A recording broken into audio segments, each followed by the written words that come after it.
അല്പസമയത്തെ വചന ശുശ്രൂഷയ്ക്കായിട്ടൊരു വേദവചനം വായിക്കുന്നു. യോഹന്നാന്റെ സുവിശേഷം 5-ാം അധ്യായത്തിൻ്റെ 8-ഉം 9-ഉം വാക്യം. യേശു അവനോട്, എഴുന്നേറ്റ് നിന്റെ കിടക്ക എടുത്ത് നടക്ക എന്ന് പറഞ്ഞു. ഉടനെ ആ മനുഷ്യൻ സൗഖ്യമായി കിടക്ക എടുത്തു നടന്നു. പ്രിയ സഹോദരങ്ങളെ, നമ്മുടെ കർത്താവായ യേശു ക്രിസ്തുവിൻ്റെ പരസ്യ ശുശ്രൂഷ വേളയിൽ ഒരിക്കൽ നമ്മുടെ കർത്താവായ യേശു ക്രിസ്തു ബെഥെസ്ദ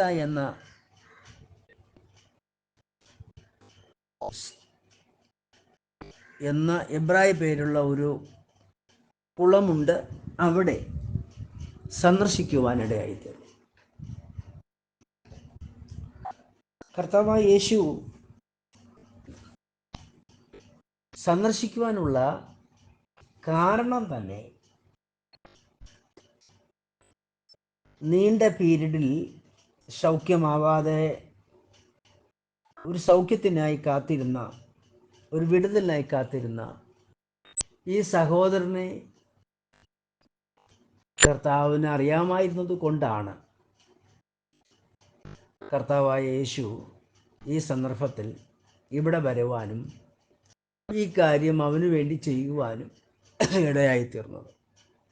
സഹോദരങ്ങളെ, നമ്മുടെ ദൈവം അറിഞ്ഞാണ് നമ്മൾ ഈ ഭൂമിയിൽ മനുഷ്യനായിട്ട് ജനിക്കുന്നത്. ദൈവത്തിൻ്റെ പൂർണ്ണ അറിവോടുകൂടിയാണ്. ജനിക്കുവാൻ ദൈവഹിതമുണ്ടെങ്കിൽ ഈ ഭൂമിയിൽ ജീവിച്ചിരുന്ന ദൈവപ്രവൃത്തി ചെയ്യേണ്ടതിനും ദൈവത്തിന് നമ്മളിലൊരു ദൈവഹിതമുണ്ട്. ദൈവത്തിന് നമ്മളിൽ ഒരു ദൈവഹിതമുണ്ട്. ദൈവത്തിൻ്റെ പദ്ധതി അനുസരിച്ചാണ് നമ്മൾ ഈ ഭൂമിയിൽ ജനിക്കുന്നതും ജീവിക്കുന്നതും നമ്മൾ മരിക്കുന്നതും. അത് ദൈവപൈതലാണെങ്കിലും ദൈവപൈതലല്ലെങ്കിലും ദൈവത്തിൻ്റെ പദ്ധതിയുടെ ഫലമായിട്ടാണ് ഈ ഭൂമിയിൽ ഒരു മനുഷ്യൻ ജനിക്കുന്നതും ജീവിക്കുന്നതും പിന്നെ മരിക്കുന്നതും. ഇതെല്ലാം ദൈവം അറിഞ്ഞുകൊണ്ടാണ് പ്രവർത്തിക്കുന്നത്. ദൈവപൈതലാകണം എന്നുള്ളതിലെ കർത്താവിൻ്റെ മുൻനിർണയമാണ്. അവൻ മുന്നറിഞ്ഞവരെ വിളിച്ചവരെ നീതീകരിച്ചവരെ തേജസ്വീകരിച്ചും ഇരിക്കുന്നു എന്ന് വിശുദ്ധ തിരുവചനത്തിൽ നമ്മൾ വായിക്കുന്നു. അപ്പം ദൈവത്തിൻ്റെ മുന്നറിവിൽപ്പെട്ട ആളുകളാണ് വിശ്വാസത്തിലേക്ക് വരുന്നത്. അപ്പം വിശ്വാസത്തിൽ വരാനില്ലാത്തവരെയും ദൈവസന്നിധിയിൽ ദൈവരാജ്യത്തിലേക്ക് വരാനുള്ള മുന്നറിവില്ലാത്തവർ ഈ ഭൂമിയിൽ ജനിക്കുന്നുണ്ട്. ഒരു കണക്ക് ഏറെ പറഞ്ഞാൽ ദൈവമായ കർത്താവ് ഈ ഭൂമിയിലുള്ള സകല ജാതികളെയും ദൈവത്തിൻ്റെ അറിവിൻ പ്രകാരം ജനിപ്പിക്കുന്നതിൻ്റെ ദൈവിക ഉദ്ദേശം, ദൈവത്തിന് അവരെക്കുറിച്ച് പല ഉദ്ദേശങ്ങളുണ്ടെങ്കിലും പ്രധാനമായും ദൈവസഭയുള്ള ബന്ധത്തിൽ ഒരു ഉദ്ദേശമുണ്ട്. ആ ദൈവിക ഉദ്ദേശം എന്ന് പറയുന്നത് ഭൂമിയിൽ ആഹാരമുണ്ടാകണം, ദൈവ മക്കൾക്കും സകല മക്കൾക്കും ഭൂമിയിൽ ആഹാരമുണ്ടാകേണ്ടതിനും ആഹാരം സംബന്ധിച്ചുള്ള എല്ലാ കാര്യങ്ങളും ക്രമീകരിക്കപ്പെടേണ്ടതിനാണ് ദൈവമായ കർത്താവ് ഈ ഭൂമിയിൽ സകല മനുഷ്യരെയും സൃഷ്ടിച്ചിരിക്കുന്നത്. വിശേഷിച്ച് എടുത്തു പറഞ്ഞാൽ വിശുദ്ധ ജനത്തിന് ഭക്ഷണം ഉണ്ടാകേണ്ടതിന് വേണ്ടിയാണ് ദൈവം സകലതും ക്രമീകരിച്ചിരിക്കുന്നത്. ഭക്ഷണം ഉണ്ടെങ്കിൽ ഭക്ഷണം പാകം ചെയ്യുവാനുള്ള സാഹചര്യം ഉണ്ടാകണം. അങ്ങനെയാണെങ്കിൽ പാർക്കാനൊരു സാഹചര്യം ഉണ്ടാകണം. അങ്ങനെയാണെങ്കിൽ വസ്ത്രം ആവശ്യമാണ്. എല്ലാ കാര്യങ്ങളും കർത്താവ് അതിൽ ക്രമീകരിച്ചിരിക്കുന്നു. കർത്താവ് പ്രാർത്ഥന പഠിപ്പിച്ചപ്പോൾ ഇപ്രകാരം പറഞ്ഞു, നിങ്ങൾക്ക് അന്നന്ന് ആവശ്യമുള്ള അപ്പത്തിനായി യാചിപ്പീൻ.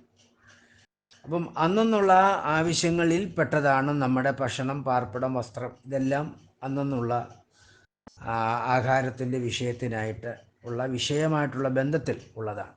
ആകയാൽ എൻ്റെ പ്രിയ സഹോദരങ്ങളെ, ദൈവം നമുക്ക് വേണ്ടി എല്ലാ കാര്യങ്ങളും ക്രമീകരിക്കുന്നു, കരുതുന്നു. അവൻ അറിയാതൊന്നുമില്ല. പിന്നെ വിശ്വാസത്തിൻ്റെ പരിശോധന എല്ലാ വ്യക്തികൾക്കുമുണ്ട്.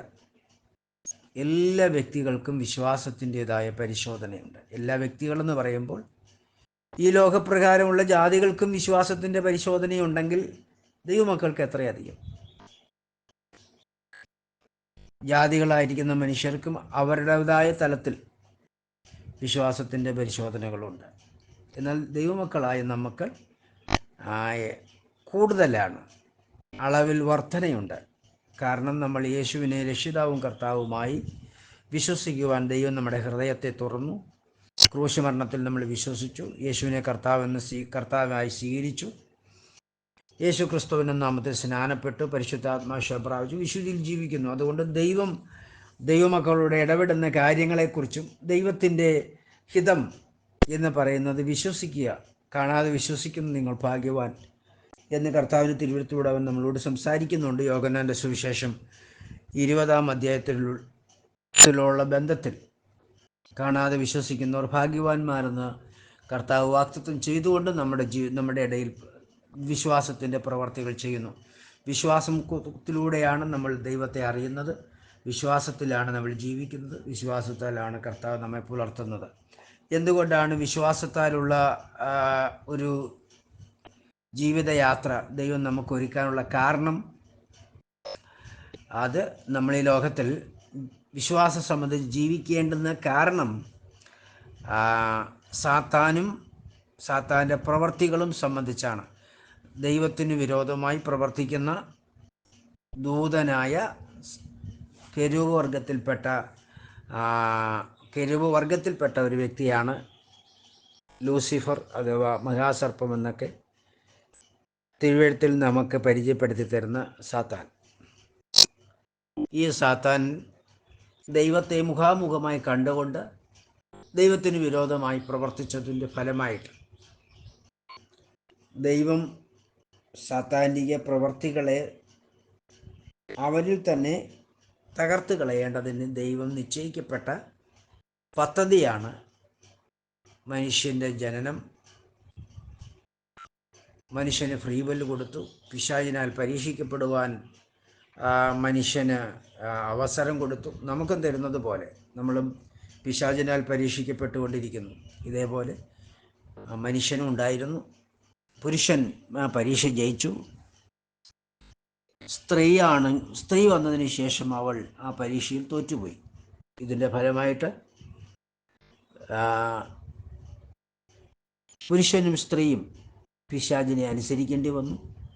സ്ത്രീ അനുസരിച്ച് അവൻ്റെ അടിമയായി തീർന്നു. സ്ത്രീയെ നേടേണ്ടതിനു വേണ്ടി പുരുഷനും പിശാചിനെ അനുസരിക്കേണ്ടതായി വന്നതാണ്. അവൻ മനസ്സുകൂടെ അനുസരിച്ചതല്ല. സ്ത്രീ വഞ്ചിക്കപ്പെട്ടു പോയതുകൊണ്ട് സ്ത്രീയെ നേടേണ്ടതിന്, അല്ലാതെ സ്ത്രീയെ പുരുഷൻ ഉപേക്ഷിച്ചിരുന്നെങ്കിൽ അവളെ എന്നേക്കുമായി ഏദേനിൽ വെച്ച് സ്ത്രീ എന്ന സഹോദരി നശിച്ചു പോകുമായിരുന്നു. അതുകൊണ്ട് സ്ത്രീയെ രക്ഷിക്കേണ്ടതിന്, സ്ത്രീയെ ഉപേക്ഷിക്കാതിരിക്കേണ്ടതിനുമായിട്ട് ആദ്യ മനുഷ്യൻ സ്ത്രീക്ക് വേണ്ടിയാണ് പാപം ചെയ്യുന്നത്. ബൈബിളിൽ അങ്ങനെ എഴുതിയിട്ടൊന്നുമില്ല, എങ്കിലും ചില സൂചനകൾ നമുക്ക് തരുന്നുണ്ട്. ഉപായ രൂപേണ അവൻ വഞ്ചിച്ചു എന്നും, ഇത് വെളിപ്പെട്ട പൗലോസ് അവയെ പിശാച് ഉപായ രൂപേണ വഞ്ചിച്ചു എന്നും നമ്മൾ വായിക്കുന്നു. കോരിന്ത്യ ലേഖനത്തിൽ 1 കോരിന്ത്യയിൽ വീണ്ടും എഴുതിയിരിക്കുന്നു, സ്ത്രീ അത്രേ, 11-ാം അധ്യായത്തിൽ സ്ത്രീ അത്രേ പിശാചിനാൽ വഞ്ചിക്കപ്പെട്ടത് എന്ന് എഴുതിയിരിക്കുന്നു. പുരുഷൻ വഞ്ചിക്കപ്പെട്ടില്ല എന്ന് ചോദിച്ചാൽ പുരുഷൻ വഞ്ചിക്കപ്പെട്ടിട്ടില്ല. പുരുഷൻ അറിഞ്ഞുകൊണ്ടാണ് തെറ്റ് ചെയ്യുന്നത്, സ്ത്രീ വശീകരിക്കപ്പെട്ട് തെറ്റ് ചെയ്തു. രണ്ടും രണ്ട് തലത്തിലാണ്. പുരുഷൻ സ്ത്രീക്ക് വേണ്ടിയാണ്, അറിഞ്ഞുകൊണ്ടാണ് തെറ്റ് ചെയ്തത്. സ്തോത്രം. എന്നാൽ സ്ത്രീ അറിയാതെയാണ്, അവൾ വശീകരിക്കപ്പെട്ടതാണ്, അവൾ വഞ്ചിക്കപ്പെട്ടതാണ്. ഹല്ലേലൂയ. എന്തുകൊണ്ടാണ് പുരുഷൻ അറിഞ്ഞുകൊണ്ട് ഈ തെറ്റ് ചെയ്യുവാൻ കാരണമായി തീർന്നത്? സ്ത്രീയെ രക്ഷിക്കുവാൻ. സ്ത്രീയെ അവൻ ഉപേക്ഷിച്ചിരുന്നെങ്കിൽ സ്ത്രീ എന്നേക്കുമായി നശിച്ചു പോകുമായിരുന്നു. എന്നാൽ സ്ത്രീയെ രക്ഷിക്കേണ്ടതിന് ആദ്യ മനുഷ്യൻ അറിഞ്ഞുകൊണ്ട് സാത്താനെ അനുസരിച്ചു. ഹല്ലേലൂയ. പ്രിയരെ, എന്നിട്ട് പുരുഷൻ അനുതപിച്ചു, ദൈവത്തോട് നിലവിളിച്ചു കരഞ്ഞു. അപ്പോൾ ദൈവം മനസ്സലിഞ്ഞു. ദൈവം പറഞ്ഞു, ഞാൻ നിങ്ങൾക്കൊരു രക്ഷിതാവിനെ അയക്കാം. ആരെയാണ് പിശാച് വശീകരിച്ച് വഞ്ചിച്ച് പാപം ചെയ്ത അവളിൽ നിന്ന് ഞാനൊരു രക്ഷിതാവിനെ നിങ്ങൾക്ക് ജനിപ്പിച്ച് തരാം എന്ന് കർത്താവ് വാഗ്ദത്തം ചെയ്തു. അങ്ങനെ കാലത്തിൻ്റെ പൂർണ്ണതയിൽ നമ്മുടെ വാഴ്ത്തപ്പെട്ട കർത്താവ് തന്നെ മനുഷ്യനായി ജനിച്ചു. സ്ത്രീയിൽ നിന്ന് ജനിച്ചു. സ്ത്രീ എന്ന് പറയുന്നത് ന്യായപ്രമാണത്തെ കാണിക്കുന്നു. ന്യായപ്രമാണത്തിൽ നിന്ന് കർത്താവ് ജനിച്ചു. Praise the Lord. ഹല്ലേലൂയ. ആകയാൽ സ്ത്രീയുടെ സന്തതി ന്യായപ്രമാണത്തിൻ്റെ സാത്താൻ്റെ തലയെ തകർക്കും. സ്ത്രീ ന്യായപ്രമാണത്തെ കാണിക്കുന്നു. ന്യായപ്രമാണത്തിൻ്റെ സന്തതി, അതായത് നമ്മുടെ വാഴ്ത്തപ്പെട്ട കർത്താവ് ന്യായപ്രമാണം കൊടുത്ത ഇസ്രായേൽ ജനത്തിന് ന്യായപ്രമാണം കൊടുത്തതിന് ശേഷം ദൈവത്തിൻ്റെ പദ്ധതി അനുസരിച്ച് ന്യായപ്രമാണ ആചാരികളുടെ ഇടയിൽ നിന്ന് ഒരു സഹോദരിയെ തിരഞ്ഞെടുത്ത് അവളിൽ ആ ന്യായപ്രമാണ ആചാരിയായ സ്ത്രീയിൽ കർത്താവ് ജനിച്ചു. ദൈവത്തിൻ്റെ പദ്ധതി എത്ര ശ്രേഷ്ഠമാണ്! സ്ത്രീയുടെ സന്തതി പാമ്പിൻ്റെ തലയെ തകർക്കും എന്ന് എഴുതിയിരിക്കുന്ന ആ ദൈവിക വാഗ്ദത്തം അങ്ങനെ നിവൃത്തിയാകുന്നു. Praise the Lord. അതെ, ദൈവത്തിന് രണ്ട് നിയമമുണ്ട്. രണ്ട് നിയമങ്ങൾക്ക് പ്രദാനം ചെയ്യുന്ന രണ്ട് സഹോദരിമാരുണ്ട്. ഇതൊക്കെ നമുക്ക് തിരുവഴുത്തിൽ പഠിക്കാവുന്ന കാര്യമാണ്. ഇത് എൻ്റെ വിഷയമല്ലാത്തത് കൊണ്ട് ഞാൻ അവിടെ വിടുകയാണ്, പ്രിയ സഹോദരങ്ങളെ. അപ്പോൾ സ്ത്രീയാണ് ഏദനിൽ വെച്ച് പിശാച് വശീകരിച്ച് വഞ്ചിച്ചത്. സ്ത്രീയാണ് ചതിക്കപ്പെട്ടത്. സ്ത്രീയാണ് പാപത്തിൽ വീണത്. സ്ത്രീ പാപത്തിൽ വീഴാതിരുന്നെങ്കിൽ പുരുഷൻ പാപം ചെയ്യത്തില്ലായിരുന്നു. കാരണം പിശാചിനാൽ പല പ്രാവശ്യം പുരുഷൻ അല്ലെങ്കിൽ വശീകരിക്കപ്പെടുവാനിടയായിട്ടുണ്ട്. പക്ഷെ തിരുവഴുത്തിൽ തെളിവ് തന്നില്ല. പക്ഷേ പുരുഷനെ വീഴ്ത്തുവാൻ അവന് കഴിഞ്ഞിരുന്നില്ല. Hallelujah, hallelujah. അവനെപ്പോഴും ദൈവത്തോട് ബന്ധപ്പെട്ട് മറ്റിൽ നിന്നെല്ലാം ഏകനായി പാർത്തു. Praise the Lord. അതിന് സൂചനയുണ്ട്. പുരുഷൻ മറ്റുള്ള എല്ലാറ്റിൽ നിന്നും വേർപെട്ട് ദൈവത്തോട് മാത്രം പറ്റിച്ചേർന്നു എന്നും നമ്മൾ തിരുവഴുത്തിൽ വായിക്കുന്നു. ആകയാൽ പുരുഷന് തക്ക തുണയെ ദൈവം ഒരുക്കും എന്ന് കർത്താവ് നിശ്ചയിക്കുന്നു. അപ്പം ദൈവത്തിൻ്റെ പദ്ധതിയാണ്. ദൈവം ആദ്യ മനുഷ്യനിലൂടെ ദൈവം ചെയ്ത ദൈവത്തിൻ്റെ ഓരോ പദ്ധതിയുടെ ഫലമായിട്ടാണ് ഇന്ന് നമ്മൾ ഭൂമിയിലായിരിക്കുന്നത്. ദൈവത്തിൻ്റെ പദ്ധതി ഇല്ലാതെ ഒന്നും നടക്കുന്നില്ല. ദൈവം പ്രോഗ്രാം ചെയ്ത് വച്ചിരിക്കുന്നത് പോലെ അല്ലാതെ മറ്റൊന്നും ഈ പ്രപഞ്ചത്തിൽ നടക്കുകയില്ല. നമ്മുടെ ദൈവം മഹാദൈവമാണ്. ദൈവത്തിന് കഴിയാത്ത ഒരു കാര്യവുമില്ല. ദൈവം, സ്തോത്രം, പിശാചിൻ്റെ പ്രവർത്തികളെ പിശാചിലൂടെ തന്നെ നിഷ്ക്രിയമാക്കേണ്ടതിനാണ്. സ്തോത്രം. സ്ത്രീയെ ദൈവം സൃഷ്ടിച്ചത് പിശാചിനാൽ വശീകരിക്കപ്പെടുവാൻ അനുവദിച്ചു. ഹല്ലേലൂയ. അപ്പം പാപം ചെയ്യണം എന്ന് മനുഷ്യൻ പാപം ചെയ്യണമെന്ന് ദൈവത്തിൻ്റെ ഹിതമായിരുന്നു എന്ന് ചോദിച്ചാൽ ഒരിക്കലും അല്ലായിരുന്നു. പാപം ചെയ്യാതെ തന്നെ ദൈവത്തിൻ്റെ പദ്ധതി ഉണ്ട്. പാപം ചെയ്താൽ എന്തുള്ള പദ്ധതി അതും ദൈവം ക്രമീകരിക്കും. പാപം ചെയ്യാതിരുന്നില്ലെങ്കിൽ പദ്ധതിയും ദൈവം ക്രമീകരിക്കപ്പെട്ടിരുന്നു. സ്തോത്രം. എങ്ങനെയായാലും പാപത്തിന് അറുതി വരുത്തുക, പാപത്തിന് അവസാനം വരുത്തുക, ഇതായിരുന്നു ദൈവത്തിൻ്റെ പദ്ധതി. ഹല്ലേലൂയ. പാപത്തിന് അവസാനം വരുത്താൻ കാരണം വെച്ചെന്താണ്? ദൈവത്തെ മുഖാമുഖമായി കണ്ടുകൊണ്ട് ഇരുന്ന ദൈവത്തെ ആരാധിക്കുവാൻ ദൈവം സൃഷ്ടിച്ച ലൂസിഫർ എന്ന് വിളിക്കപ്പെടുന്ന, പിന്നത്തേതിൽ മഹാസർപ്പം എന്ന് വിളിക്കപ്പെടുന്ന പിശാച് ദൈവത്തിനെതിരെ മത്സരിച്ചു. അവൻ്റെ പാപം മത്സരമാണ്. ദൈവത്തിനെതിരെ പാപം ചെയ്തു മത്സരിച്ചു. നമ്മൾ തിരുവെഴുത്ത് പഠിക്കുമ്പോൾ അവർ ദൈവത്തിനോട് സമനാകുവാൻ ആഗ്രഹിച്ചു. ആരാണ് ദൈവത്തിനോട് സമൻ? ദൈവത്തിനോട് സമൻ അവൻ്റെ ശരീരമായ സഭയാണ്. സ്തോത്രം. അതുകൊണ്ടാണ് കർത്താവ് പ്രധാന ദൂതൻ്റെ ശബ്ദത്തോടും മഹാകാലത്തോടും മധ്യാകാശത്ത് വരുമ്പോൾ ഇവിടെ കയറി വരുവീൻ എന്ന് വിളിക്കുമ്പോൾ അവൻ്റെ ശരീരമായ സഭ എങ്ങനെയാണോ ആരാണോ വിളിക്കുന്നത് ആ വിളിക്കുന്ന വ്യക്തി എങ്ങനെ ഇരിക്കുന്നു അതേപോലെ തന്നെ കാണേണ്ടതുകൊണ്ട് അവനോട് സദൃശന്മാരാക്കുന്നത്. വിശുദ്ധ യോഹന്നാൻ എഴുതിയ ലേഖനം 1:3 അതിന് 2 വാക്യത്തിൽ ഇങ്ങനെ ഇരിക്കുന്നു, അവൻ പ്രത്യക്ഷനാകുമ്പോൾ, 2-3 വാക്യം, അവൻ പ്രത്യക്ഷനാകുമ്പോൾ നാം അവനെ താൻ ഇരിക്കുന്നത് പോലെ തന്നെ കാണേണ്ടതാകുകൊണ്ട് അവനോട് സദൃശന്മാരാകും എന്നെഴുതിയിരിക്കുന്നു. അപ്പം ഈ സാദൃശ്യം അല്ലെങ്കിൽ തന്നെ പോലെ തന്നെ ആക്കി തീർക്കുക, തൻ്റെ സ്വരൂപത്തോട് അനുരൂപരാക്കി തീർക്കുക, അത് ദൈവത്തിൻ്റെ പദ്ധതിയാണ്. അപ്പം ഈ സ്വരൂപത്തോട് അനുരൂപരായിരുന്ന മുന്നമേ അല്ലെങ്കിൽ ലോകസ്ഥാപനത്തിന് മുമ്പേ സ്വരൂപത്തോട് അനുരൂപരായിരുന്ന വ്യക്തിയായിരുന്നു അവൻ്റെ ശരീരം. ശിരസും ശരീരവും ഒരേപോലെ സ്വരൂപത്തോട് അനുരൂപരായിരുന്നു. എന്നാൽ പിശാച് പാപം ചെയ്തപ്പോൾ, ഹല്ലേലൂയ, ആ പാപത്തിൽ നിന്ന് ആ പാപപ്രവൃത്തിയിൽ നിന്ന് അവൻ അനുദപിക്കുവാനും മാനസാന്തരപ്പെടുവാനും അവന് മനസ്സിലായതുകൊണ്ട് ദൈവം അവനൊരു സമയം നിശ്ചയിച്ചു, ഒരു പീരീഡ് നിശ്ചയിച്ചു. ആ പീരീഡിൻ്റെ അവസാന പീരീഡിലാണ് കാലത്തിൻ്റെ പൂർണ്ണതയിൽ ദൈവം ഈ ഭൂമിയിൽ പിശാചിൻ്റെ പ്രവർത്തികളെ അഴിക്കേണ്ടതിന് മനുഷ്യനായി തീർന്നത്. തിരുവെഴുത്ത് പറയുന്നത് അവൻ വേഷത്തിൽ മനുഷ്യനായി, സ്തോത്രം, ഒരു മനുഷ്യ സാദൃശ്യം ധരിച്ചു. ഇത് ചെയ്തത് കാലത്തിൻ്റെ അവസാനത്താണ്. അതുകൊണ്ടാണ് നമ്മളിപ്പോൾ തിരുവെഴുത്തിൽ വായിക്കുന്നത് അന്ത്യകാലം എന്നാണ്.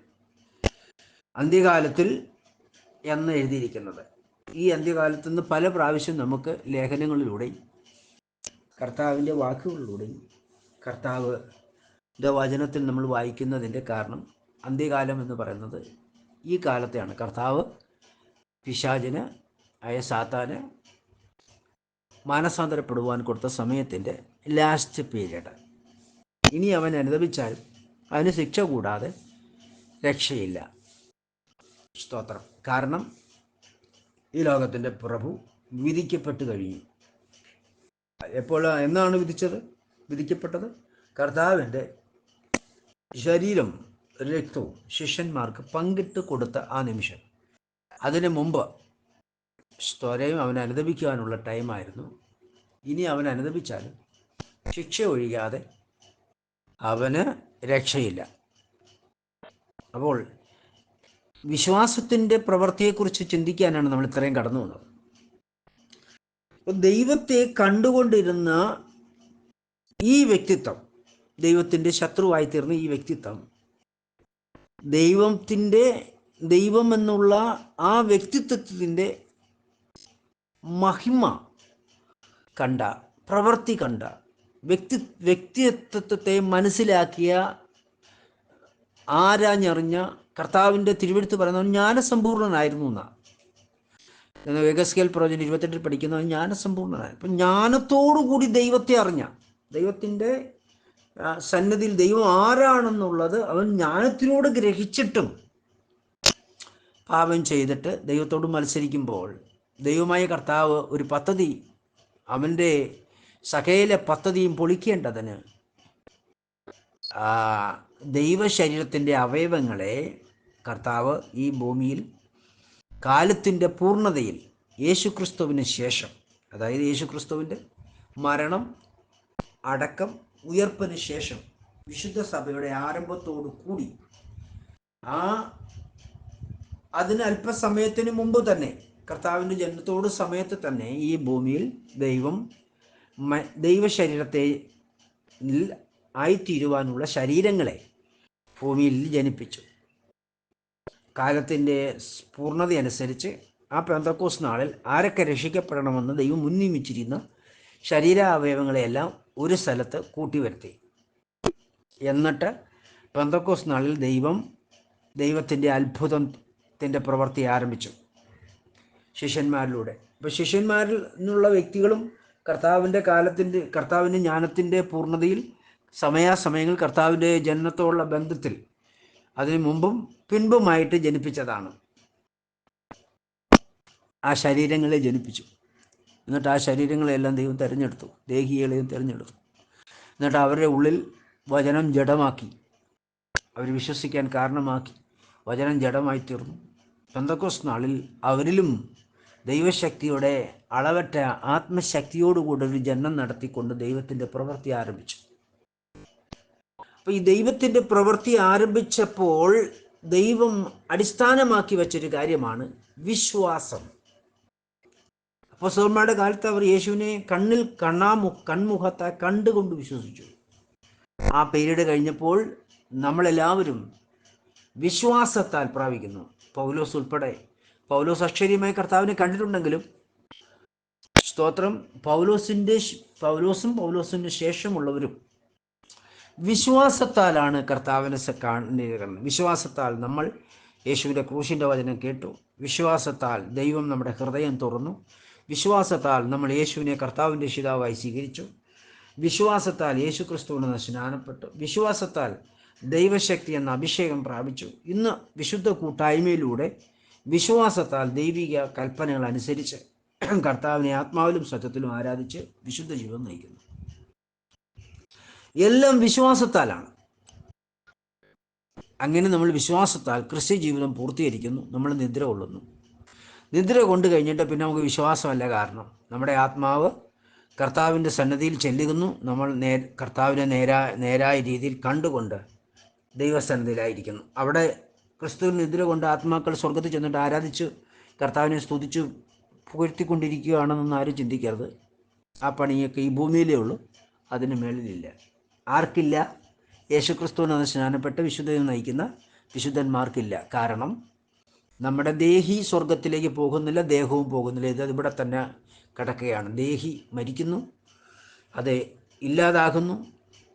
കാരണം ഉൽപ്പത്തി പുസ്തകം 7-ാം അധ്യായം നമ്മൾ പഠിക്കുമ്പോൾ ദൈവം ഒരു സ്വരൂപം ഉണ്ടാക്കി, സ്വരൂപത്തിനകത്ത് ആത്മാവിനെ നിർമ്മിച്ചുണ്ടാക്കി അത് ജീവനുള്ള ദേഹിയായി തീർന്നു എന്നാണ്. അതായത് ദൈവം സൃഷ്ടിച്ചതല്ല, സൃഷ്ടിപ്പിൽ ദൈവത്തിൻ്റെ പദ്ധതി അനുസരിച്ച് രൂപാന്തരപ്പെട്ടതാണ് ഈ ദേഹി. ഈ ദേഹി ജനിച്ചു, ഈ ദേഹി മരിക്കുന്നു, അതോടെ ഈ ദേഹി അവസാനിക്കുന്നു. ഈ ദേഹിക്ക് തിരഞ്ഞെടുപ്പുണ്ട്. വിഷയം നിങ്ങൾക്കറിയാവുന്നത് കൊണ്ടും അത് ഇപ്പോഴുള്ള സന്ദർഭോചിതമായ വിഷയമല്ലാത്തതുകൊണ്ട് ഞാൻ വിടുന്നു. പ്രിയരെ, ആത്മാവ് ജനിച്ചു, ആത്മാവ് സ്വർഗത്തിലേക്ക് പോകുന്നു. ആ ആത്മാവ് ജനിച്ചത് എന്ന് പറയുന്നത് മാനസാന്തരപ്പെട്ട് യേശുക്രിസ്തുവിൻ്റെ നാമത്തിൽ സ്നാനപ്പെടുമ്പോൾ മാത്രമാണ് ആത്മാവ് ജനിക്കുന്നത്. തിരുവെഴുത്ത് പറയുന്നു, പത്രോസിൻ്റെ ഉപദേശം, നിങ്ങൾ മാനസാന്തരപ്പെട്ട് നിങ്ങളുടെ പാപങ്ങളുടെ മോചനത്തിനായിട്ട് ഓരോരുത്തൻ യേശുക്രിസ്തുവിൻ്റെ നാമത്തിൽ സ്നാനമേൽപ്പീൻ, എന്നാൽ പരിശുദ്ധാത്മാവെന്ന് ദാനം ലഭിക്കും. എന്നാലെന്ന് വാക്കിനർത്ഥം, യേശുക്രിസ്തുവിൻ്റെ നാമം പറഞ്ഞ് സ്നാപകൻ നിങ്ങളെ സ്നാനപ്പെടുത്താതിരുന്നാൽ നിങ്ങൾക്ക് പരിശുദ്ധാത്മാവെന്ന ദാനം ലഭിക്കില്ല. പരിശുദ്ധാത്മാവ് ദാനം ലഭിക്കാത്ത ഒരു വ്യക്തിക്കും വീണ്ടും ജനനം നടക്കില്ല. വീണ്ടും ജനനം എന്ന് പറയുന്നത് പരിശുദ്ധാത്മാവ് അഥവാ യേശുക്രിസ്തു നമ്മളിൽ, നമ്മുടെ ഹൃദയത്തിൽ വന്ന് ജനിക്കുന്നതിനെയാണ് വീണ്ടും ജനനം എന്ന് പറയുന്നത്. അങ്ങനെയെങ്കിൽ നമ്മൾ നിദ്ര പ്രാപിക്കുമ്പോൾ, സ്തോത്രം, നമ്മുടെ ആത്മാവ് സ്വർഗത്തിൽ പോകുന്നു എന്ന് പറഞ്ഞാൽ അർത്ഥം യേശുക്രിസ്തു പോകുന്നു എന്നാണ്. കാരണം നമ്മൾ ജനിച്ചത് യേശുക്രിസ്തുവാണ്. ഈ യേശുക്രിസ്തുവാണ് നമ്മൾ, ക്രിസ്തു എന്ന തലയോളം വളർന്നത്. ഈ വളർന്ന യേശുക്രിസ്തുവാണ് സ്വർഗത്തിലേക്ക് പോകുന്നത്. ശരീരത്തിന് മരണം സംഭവിക്കുമ്പോൾ സ്വർഗത്തിലേക്ക് പോകുന്നത് ഈ യേശുക്രിസ്തു എന്ന ആത്മാവാണ്. സ്തോത്രം. അങ്ങനെ കർത്താവിൻ്റെ ആത്മാവ് നമ്മളിൽ ജനിച്ച ദൈവത്തിൻ്റെ ശരീരത്തിൻ്റെ അവയവമായിരിക്കുന്ന ഒരവയവം കർത്താവിൻ്റെ സന്നിധിയിലേക്ക് എടുക്കപ്പെടുന്നു. അപ്പോൾ കർത്താവിൻ്റെ സന്നിധി എന്ന് പറയുമ്പോൾ യേശുക്രിസ്തു എവിടെ ഇരിക്കുന്നു അവിടേക്കാണ് ഈ ആത്മാവും പോകുന്നത്. അവിടേക്ക് പ്രവേശിപ്പാൻ യേശുക്രിസ്തുവിൻ്റെ നാമത്തിൽ സ്നാനപ്പെട്ട വ്യക്തിക്ക് മാത്രമേ കഴിയത്തുള്ളൂ. കർത്താവ് പറഞ്ഞു, ഞാൻ നിങ്ങൾക്ക് സ്ഥലം ഒരുക്കാൻ പോകുന്നു, ഞാൻ ഇരിക്കുന്നിടത്ത് നിങ്ങളും ഇരിക്കേണ്ടത് കൊണ്ട് വീണ്ടും വന്ന് ഞാൻ നിങ്ങളെ ചേർത്തോളൂ. അപ്പം ആർക്കാണ് സ്ഥലം ഒരുക്കുന്നത്? ശിഷ്യന്മാർക്ക്. ശിഷ്യനാകണം എന്ത് ചെയ്യണം? യേശുക്രിസ്തുവിന് നാമത്തിൽ സ്നാനപ്പെടണം. യേശുക്രിസ്തുവിന് നാമത്തിൽ സ്നാനപ്പെടാത്ത ഒരു വ്യക്തിക്കും യേശുക്രിസ്തുവിൻ്റെ ശിഷ്യനാകുവാൻ പറ്റില്ല. അപ്പം യേശുക്രിസ്തുവിൻ്റെ നാമത്തിൽ സ്നാനപ്പെട്ട വ്യക്തികളാണ് യേശുക്രിസ്തു ഇരിക്കുന്നിടത്തേക്ക് പോകുന്നത്. കൊലോസ്യർ 3:1 ഇരിക്കുന്നു, യേശുക്രിസ്തുവിനോട് ചേരുവാൻ സ്നാനമേറ്റ് ക്രൂശുമരണത്തിന് പങ്കാളിത്തം വഹിച്ച നിങ്ങൾ യേശുക്രിസ്തുവിൻ ഉയർത്തെഴുന്നേറ്റിരിക്കുന്നതുകയാൽ നിങ്ങൾ ഉയരത്തിലുള്ളതിനെ ചിന്തിപ്പീൻ. നിങ്ങളുടെ ജീവൻ അവിടെ ഇരിക്കുക. ആരുടെ ജീവൻ? യേശുക്രിസ്തുവിന് സ്നാനപ്പെട്ടവനിൽ ഒരു ജീവൻ ഉണ്ടാകുന്ന ആരുടെ ജീവൻ? ആത്മാവിൻ്റെ ജീവൻ. ആ ആത്മാവിൻ്റെ ജീവൻ എവിടെ ഇരിക്കുകയാണ്? യേശുക്രിസ്തുവിൽ ഇരിക്കുകയാണ്. അത് മഹത്വത്തിൻ്റെ വലത്ത് സൈഡിൽ ഇരിക്കുകയാണ്. പിതാവിൻ്റെ വലത്ത് സൈഡല്ല, ദൈവമഹത്വത്തിൻ്റെ വലത്ത് സൈഡിൽ യേശുക്രിസ്തുവിൻ്റെ ജീവൻ ഇരിക്കുന്നു. ആ ജീവൻ നമ്മുടെ ജീവനാണ്. നമ്മുടെ ജീവൻ അവിടെ ഇരിക്കുന്നു എന്ന് തിരുവെഴുത്ത് പഠിപ്പിക്കുന്നു. യേശുക്രിസ്തുവിൽ മറഞ്ഞിരിക്കുന്നു എന്ന് തിരുവെഴുത്തിൽ നമ്മൾ പഠിക്കുന്നു. അങ്ങനെയെങ്കിൽ നമ്മുടെ ആത്മാവിൻ്റെ ജീവൻ നമ്മുടെ ശരീരവാസത്തിന് ശേഷം എങ്ങോട്ട് പോകുന്നു? എവിടെയാണോ നമ്മുടെ ആത്മാവിൻ്റെ ജീവൻ ഇരിക്കുന്നത് അവിടേക്ക് യാത്രയാകുന്നു. Praise the Lord. അവിടേക്ക് യാത്രയാകണമെങ്കിൽ എൻ്റെ പ്രിയ സഹോദര, നീ ഇതുവരെ യേശുക്രിസ്തുവിനൊന്ന് സ്നാനപ്പെട്ടിട്ടില്ല. നിങ്ങൾ പിതാവിൻ്റെയും പുത്രൻ്റെയും പരിശുദ്ധാത്മാവിൻ്റെയും നാമം എന്ന് പറഞ്ഞാണ് സ്നാനപ്പെടുത്തിയിരിക്കുന്നത്. നിങ്ങളുടെ ഉള്ളിൽ യേശു ജനിച്ചിട്ടില്ല, യേശുവിൻ്റെ ജീവൻ വന്നിട്ടില്ല. ആകയാൽ നിങ്ങൾ മരിച്ചാൽ നിങ്ങളുടെ ആത്മാവ് പോവില്ല. കാരണം നിങ്ങളുടെ ആത്മാവ് വീണ്ടും ജനിച്ചിട്ടില്ലല്ലോ. ജനിക്കാത്ത ഒരു വ്യക്തി എങ്ങനെയാണ് അവിടെ പോകുന്നത്? ഈ ഭൂമിയിൽ ഏതെങ്കിലും അപ്പനും അമ്മയ്ക്കും മകനായി തീരണമെങ്കിൽ, മകളായി തീരണമെങ്കിൽ അവരിൽ ജനിക്കണ്ടേ? ജനിക്കാത്തൊരു വ്യക്തിക്ക് അവരുടെ മകനോ മകളോ ആവാൻ പറ്റുമോ? ഇതേപോലെ ദൈവത്തിൽ നിന്ന് ജനിക്കാത്തത് ദൈവത്തിൻ്റെ രാജ്യത്തിൽ എങ്ങനെ പോകാൻ പറ്റും? നിങ്ങൾ ചിന്തിക്കുന്നത് പോലെയല്ല, നിങ്ങൾ വിശ്വസിച്ചിരിക്കുന്നത് പോലെയല്ല. പ്രിയ സഹോദരങ്ങളെ, ദൈവവചനം ക്ലിയറായിട്ട് പഠിക്കുക. പിതാവിൻ്റെ പേരിലാണ് പുത്രനെ അയച്ചിരിക്കുന്നത്, പുത്രൻ്റെ പേരിലാണ് പരിശുദ്ധാത്മാവിനെ അയച്ചിരിക്കുന്നത്. പിതാവിൻ്റെ പേരിലാണ് പുത്രനെ അയച്ചിരിക്കുന്നത്, പുത്രൻ്റെ പേരാണ് പരിശുദ്ധാത്മാവ്. ആകയാൽ പിതാവിൻ്റെയും പുത്രൻ്റെയും പരിശുദ്ധാത്മാവിൻ്റെ പേരെന്ന് പറഞ്ഞ് യേശുക്രിസ്തു എന്നാണ്. അല്ലാതെ പിതാവിൻ്റെയും പുത്രൻ്റെയും പരിശുദ്ധാത്മാവിൻ്റെ പേരെന്ന് പറഞ്ഞാൽ നാമം എന്ന് പറഞ്ഞാൽ നാമം അല്ല. നിങ്ങളത് മനസ്സിലാക്കണം. തിരുവെഴുത്തിൽ വ്യക്തമായി അത് നമ്മളെ പഠിപ്പിക്കുന്നുണ്ട്. യോഹന്നാന്റെ സുവിശേഷം നിങ്ങൾ ആത്മാർത്ഥമായി പഠിക്കുക. കർത്താവാകുന്ന യേശു വ്യക്തമായി തൻ്റെ ശിഷ്യന്മാരെ പഠിപ്പിച്ചിട്ടുള്ള കാര്യമാണ്. നിങ്ങൾക്ക് മനസ്സിലാകുന്നതിന് ദൈവത്തോട് ചോദിക്കുക. മനുഷ്യനോട് ചോദിക്കാതെ ദൈവത്തോട് ചോദിക്കുക. മനുഷ്യനോട് ചോദിച്ചാൽ നിങ്ങൾ മനുഷ്യൻ പടുകുഴിയിലേക്ക് പോകാനുള്ളവരാണ്. കാരണം ആദ്യ മനുഷ്യൻ പാപം ചെയ്തതിൻ്റെ ഫലമായി മനുഷ്യവർഗത്തെ എല്ലാം നിത്യതീയിൽ ചുട്ടുകളയാൻ ദൈവം ഓൾറെഡി നിശ്ചയിച്ചു വച്ചിരിക്കുക. പടുകുഴിയിലേക്ക് പോകാൻ നിശ്ചയിച്ചിരിക്കുക. അതിൽ നിന്ന് രക്ഷിക്കുവാൻ മനുഷ്യനെ രക്ഷിക്കാൻ പറ്റില്ല. കുരുടനെ വഴികാട്ടിയാൽ കുഴിയിലേ വീഴ്ത്തുള്ളൂ. നിങ്ങളുടെ സംശയം ദൈവത്തോട് ചോദിക്കുക. ദൈവം നിങ്ങൾക്ക് സംശയം തീർത്തു തരും. എൻ്റെ അനുഭവം ഞാൻ പറയുന്നത്, ഞാൻ എൻ്റെ സംശയങ്ങളിൽ ദൈവത്തോടാണ് ചോദിക്കുന്നത്. ദൈവം എൻ്റെ സംശയങ്ങളെല്ലാം തീർത്തു തരുവാൻ മതിയായവനാണ്. Praise the Lord. പിന്നെ എന്താണ് ഞാൻ ഈ പ്രസംഗിക്കുന്നത്? ക്രൂശിലേക്ക് ഒരു ആരോമാർക്കാകുകയാണ് ഞാൻ യേശുക്രിസ്തുവിൻ്റെ നാമത്തിൽ. ആകയാൽ നിങ്ങൾ അങ്ങനെയാക്കുകയും. പ്രിയ സഹോദരങ്ങളെ, വിശ്വാസം കൂടാതെ നമുക്ക് ദൈവത്തെ പ്രസാദിപ്പിക്കാൻ കഴിയില്ല. വിശ്വാസത്തിലൂടെയാണ് ദൈവം പ്രവർത്തിക്കുന്നത്. ഈ മനുഷ്യനെ രക്ഷിക്കുക എന്നുള്ള ദൈവത്തിൻ്റെ പദ്ധതിയായിരുന്നു. സ്തോത്രം. 38 വർഷം തളർവാദിയായി കടന്നു, അല്ലെങ്കിൽ ഏതെങ്കിലും രോഗത്തിലായിരുന്നു, വ്യാധികളാൽ ബന്ധിക്കപ്പെട്ടിരുന്ന മനുഷ്യന്. ഏത് രോഗമെന്ന് പറയുന്നില്ല. കർത്താവ് എന്തുകൊണ്ട് അവിടെ വന്നു? ഈ മനുഷ്യനെ രക്ഷിക്കുവാൻ. സ്തോത്രം. മനുഷ്യനെ രക്ഷിച്ചു. യേശുവിൻ്റെ കാലത്തിന് ശേഷം അവൻ വിശ്വാസത്താൽ ജീവിച്ചു. ക്രിസ്തുവിൽ നിദ്ര കൊണ്ട് കാണും എന്ന് വിശ്വസിക്കുന്നു. കർത്താവ് അവന് നൽകിയ പ്രവൃത്തി ദൈവം പൂർത്തീകരിച്ച് കാണും. കാരണം ദൈവമാണല്ലോ. പ്രിയരെ, ഏത് പ്രതിസന്ധിയുടെ നടുവിലാണ് നിങ്ങളായിരിക്കുന്നെങ്കിൽ നിങ്ങൾ ഭാരപ്പെടേണ്ട. സ്തോത്രം. നിങ്ങൾക്ക് ഭക്ഷണമില്ലയോ, പാർപ്പിടമില്ലയോ, നിങ്ങൾക്ക് ആശ്രയിപ്പാൻ ആരുമില്ലയോ? സ്തോത്രം. തിരുവെഴുത്ത് പറയുന്നത് എന്താ പറയുക? മനുഷ്യരിൽ ആശ്രയിക്കുന്നത് പ്രഭുക്കന്മാരിൽ ആശ്രയിക്കരുതെന്നാണ് തിരുവെഴുത്ത് പറയുന്നത്. ആരിലും ആശ്രയിക്കാതെ യേശുക്രിസ്തുവിൽ മാത്രം ആശ്രയം വെക്കുക. യേശുക്രിസ്തുവിൽ നിരന്തരമായി വിശ്വസിക്കുകയും പ്രാർത്ഥിക്കുക. ദൈവം നിങ്ങൾക്ക് വേണ്ടി സകലതും ചെയ്തു തരും. ഭക്ഷണവും പാർപ്പിടവും വസ്ത്രവും. കർത്താവ് പറയുന്നു, മുമ്പേ എൻ്റെ രാജ്യവും നീതി അന്വേഷിപ്പിക്കുകയും അതോടെ ഇതൊക്കെ ഏത് ആവശ്യത്തിനും മതിയായവനാണ് ദൈവം. ദൈവത്തിന് കഴിയാത്ത ഒരു കാര്യവുമില്ല. അതുകൊണ്ട് ആശ്രയിക്കുക. കർത്താവ് എല്ലാം നന്നായി ചെയ്തു തരും. കർത്താവാകുന്ന ദൈവം നോക്കിക്കേ, ഈ ഒരു മനുഷ്യന് വേണ്ടി കർത്താവ് വളരെ ദൂരം യാത്ര ചെയ്ത് ഇവിടെ വന്നു. സ്തോത്രം. വ്യർത്ഥമായി ഒന്ന് മനുഷ്യനെ രക്ഷിക്കേണ്ടതിന് കർത്താവ് എരിഹോവിലേക്ക് ചെന്നു. സ്തോത്രം. സക്കായി എന്നൊരു മനുഷ്യനെ രക്ഷിക്കേണ്ടതിന് ദൈവം എരിഹോവിലോട്ട് ചെന്നു. സ്തോത്രം. കർത്താവാകുന്ന ദൈവം ആരെ രക്ഷിക്കുവാൻ പദ്ധതി ഇടുന്നു അവരെ അന്വേഷിച്ച് അവിടെ എത്തുമായിരുന്നു. എന്നെ കേൾക്കുന്ന ദൈവത്തിൻ്റെ പൈതലെ, നിന്നെ അന്വേഷിച്ച് കാലത്തിൻ്റെ പൂർണ്ണത നിന്റെ അരികിലേക്ക് വന്ന കർത്താവ് സ്തോത്രം നിനക്ക് വേണ്ടി സകലതും കരുതുവാൻ മതിയായവന്. ആകയാൽ അവിശ്വാസം കളഞ്ഞ് ദൈവസന്നിധിയിലേക്ക് മടങ്ങുക. സ്തോത്രം. വിശ്വസിക്കുക. കർത്താവ് നിനക്ക് വേണ്ടി അത്ഭുതം ചെയ്യും. കർത്താവ് നിന്നെ സ്നേഹിക്കുന്നു. കർത്താവായ ദൈവം നിനക്ക് വേണ്ടി അത്ഭുതം ചെയ്യുന്നു. സാത്താനെ പിശാച് തകർത്താൻ പദ്ധതിയിട്ടതനുസരിച്ച് നിനക്കൊരു ശരീരം നൽകി, ഒരു ദേഹി നൽകി, നിന്നിൽ ആത്മാവെന്ന യേശുക്രിസ്തു എന്ന ആത്മാവ് വീണ്ടും ജനിക്കേണ്ടതിന് യേശുക്രിസ്തുവിന്റെ നാമത്തിലുള്ള സ്നാനം നൽകിയിട്ടുണ്ടെങ്കിൽ, ദൈവ പൈതലെ, കർത്താവാകുന്ന ദൈവം നിന്നെ എത്രയധികം സ്നേഹിക്കുന്നു. ഈ സ്നേഹത്തിൽ, വിശ്വാസത്തിൽ അളവ് കൂടാതെ വളർന്നു വരണമെങ്കിൽ കർത്താവാകുന്ന ദൈവത്തിൻ്റെ കരങ്ങളിൽ ഏൽപ്പിച്ചുകൂടെ ആമേൻ. സാത്താനെ കീഴ്പ്പെടുത്തേണ്ടതിന് ദൈവം നിശ്ചയിച്ച പദ്ധതിയാണ് വിശ്വാസം.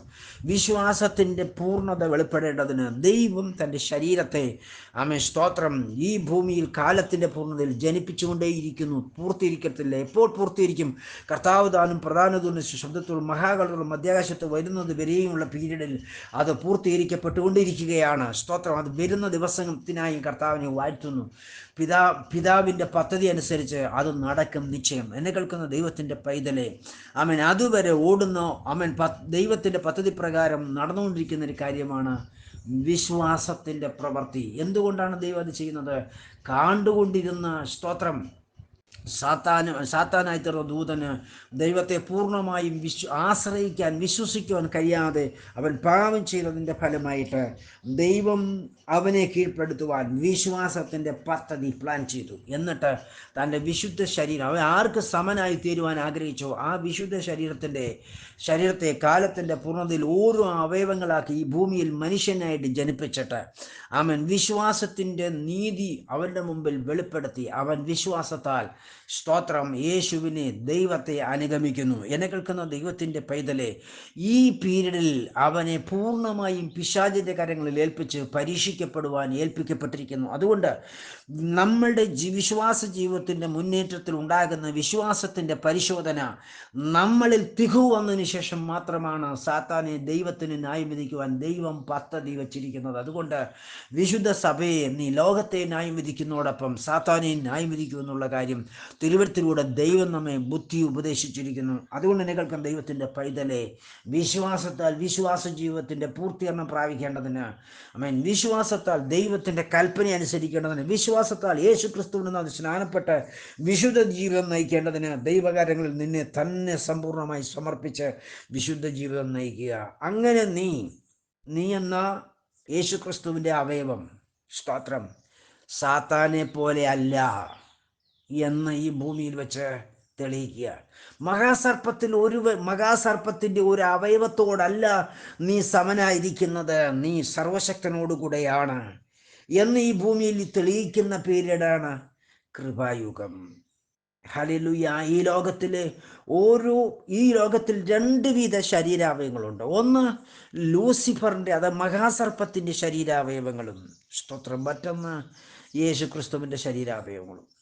യേശുക്രിസ്തുവിൻ്റെ ശരീരാവയവത്തിൻ്റെ ഡ്യൂട്ടി എന്ന് പറയുന്നത് മഹാസർപ്പത്തിൻ്റെ ശരീരാവയവത്തോട് സമനല്ല എന്ന് തെളിയിച്ചു കൊടുക്കുന്ന പീരീഡാണ് ഈ ശരീരവാസവും കൃപായുഗവും. ആകയാൽ എന്നെ കേൾക്കുന്ന ദൈവത്തിൻ്റെ പൈതലെ, ആരും നിന്നെ അറിയുന്നില്ലെന്നുണ്ടെങ്കിലും, ആരും നിന്നെ അംഗീകരിക്കുന്നില്ലെന്നുണ്ടെങ്കിലും, ആരും നിന്നെ സ്നേഹിക്കുന്നില്ലെന്ന് നിനക്ക് തോന്നിയാലും, നിന്നെ സ്നേഹിക്കുന്ന, നിന്നെ അംഗീകരിക്കുന്ന, നിന്നെ മനസ്സിലാക്കുന്ന, നിനക്കായി കരുതുന്ന ഒരു ദൈവം ഈ ഭൂമിയിലുണ്ടെന്നുള്ള കാര്യം നീ മറക്കരുത്. ഈ പ്രപഞ്ചത്തിൽ നിറഞ്ഞിരിക്കുന്നു.